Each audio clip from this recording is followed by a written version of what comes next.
guys, welcome to the Talk to the Paw. I'm Alicia from Pawsome Puppies and this is James. James is a dog behaviourist. He has a degree in dog psychology and he's the founder of the business.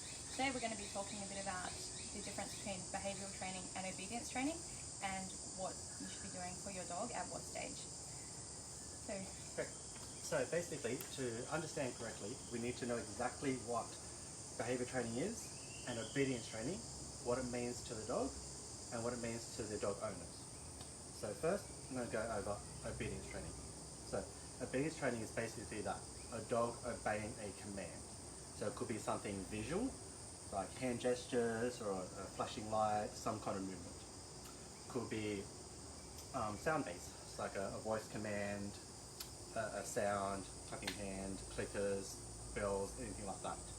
You can even use the sensory of touch. So you touch a certain part of the body and that will display a certain action. So obedience training is great, I'm not against it at all, but it has a time and place involved. So obedience training can't replace behaviour training. It's done as on top of behaviour training. So when it comes to obedience training, you want your dog to listen to you and respect you as a leader. So you want to tell the dog to come, it needs to listen and respond to those hand gestures, voice commands, depending what it is.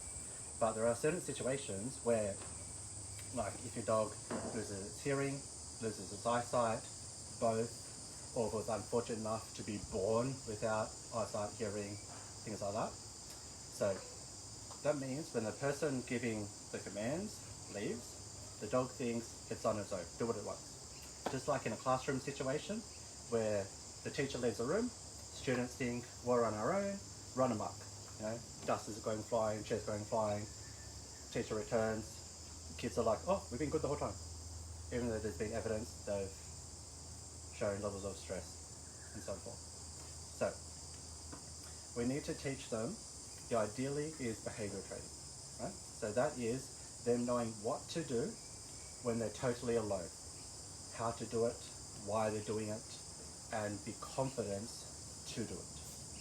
So a lot of times we have real life situations. For example, if you wanted to go outside to hang your washing on and you're carrying a thing of washing, you want your dog to either, the obedience way, tell your dog to constantly move out of your way, or the behaviour way, it knows via respect to remove itself out of its own way so you can walk through without never tripping over your own dog.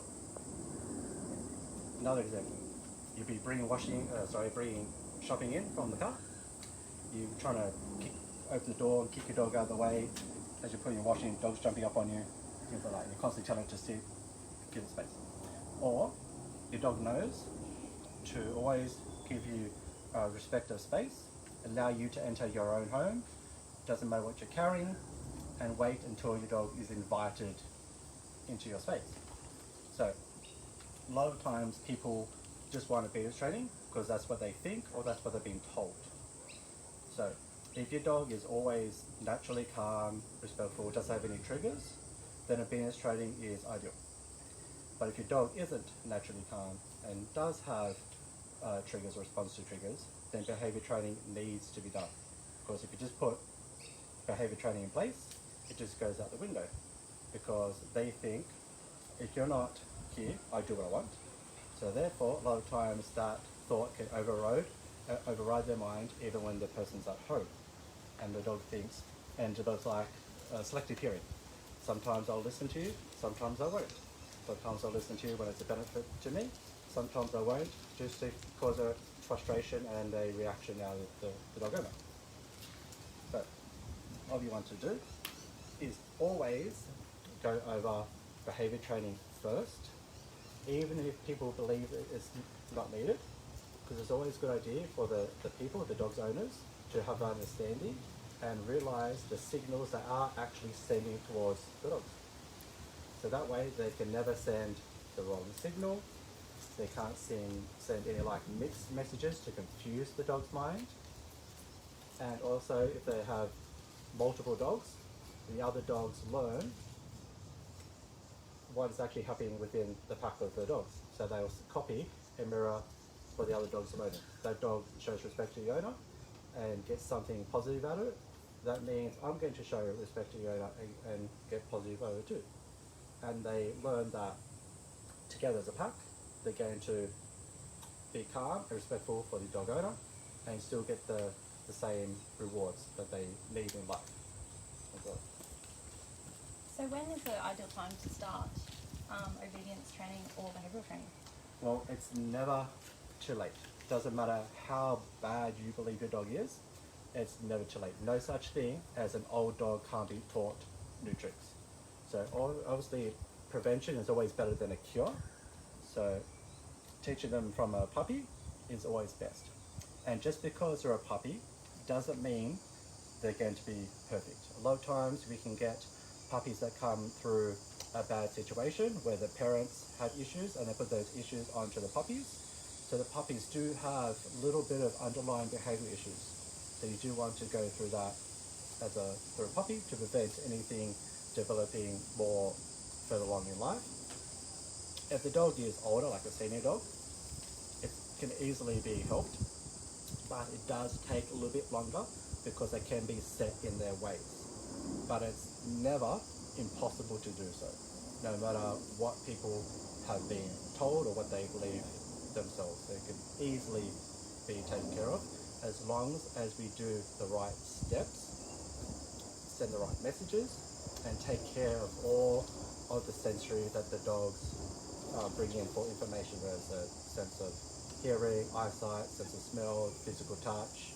It doesn't matter what it is. We can always help a senior dog become calm, no matter the situation that it's been through, no matter how long it's been in that situation. Great. So one of the other things that we should probably touch on is obedience training. Can it be done by itself, or does it need to be done in conjunction with the behaviour training? You can definitely do obedience training all on its own.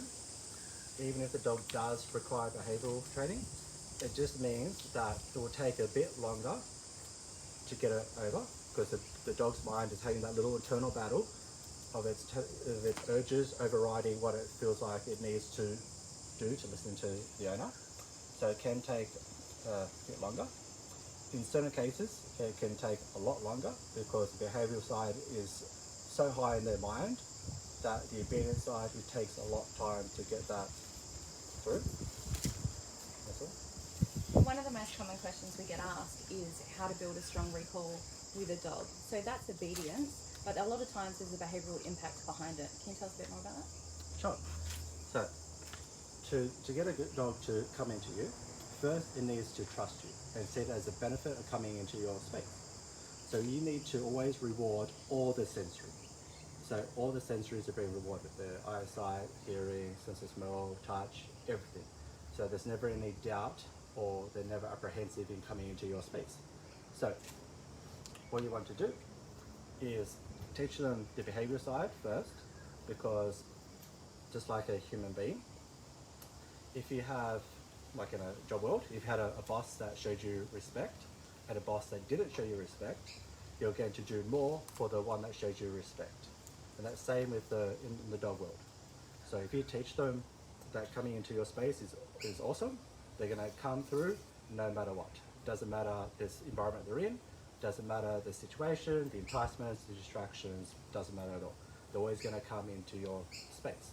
And they're going to know they're coming in and getting the ultimate reward because you've rewarded all their sensories in one go. Great.